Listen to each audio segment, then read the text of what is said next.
প্রিয় বন্ধুরা আমার, আসসালামু আলাইকুম। আজকে আপনাদের মাঝে এমন একটি ভিডিও দেখাচ্ছি। এই যে দেখতে পাচ্ছেন, আমি একটি জঙ্গলে আসছি একটা ওষুধি গাছের জন্য। যে গাছটিকে অনেক খোঁজাখুঁজির পর আমি এখন খুঁজে পেয়েছি।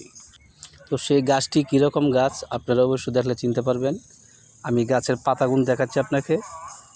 এই যে গাছের যে পাতা দেখতে পাচ্ছেন, এই যে গাছের পাতা, এটি হলো গাছের পাতা। ওই গাছটি আমি সব কিছু খোঁজাখুঁজির পরে এখানে এসে পাইছি।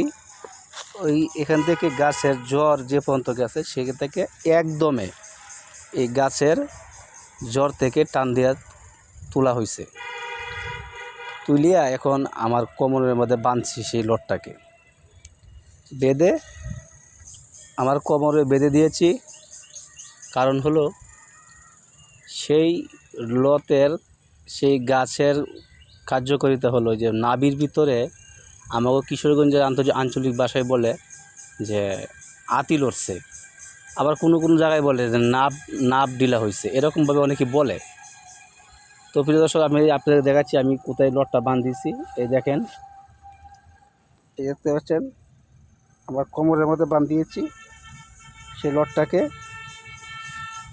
তাহলে সেই নাভডিল আপনার দূর হয়ে যায়।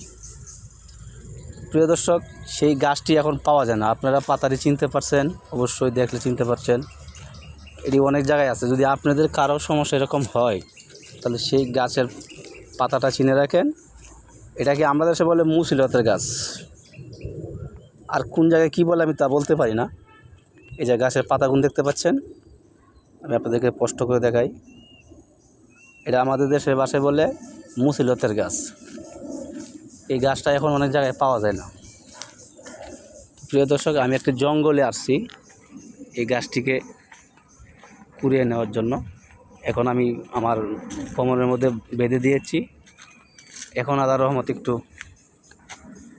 ভালো ভালো লাগতেছে, কারণ গাছের উপকারিতা তো শেষ নাই। আল্লাহ এর মধ্যে কত গুণাগুণ দিয়ে দিয়েছে বন্ধুরা আমার। বন্ধুরা আমার, আজকের মতো এই পর্যন্তই। ভালো থাকবেন, সুস্থ থাকবেন। যাদের এরকম সমস্যা হবে তারা এই গাছটি ব্যবহার করবেন, অবশ্যই উপকার পাবেন। তো বন্ধুরা, লাগলে আল্লাহ হাফেজ।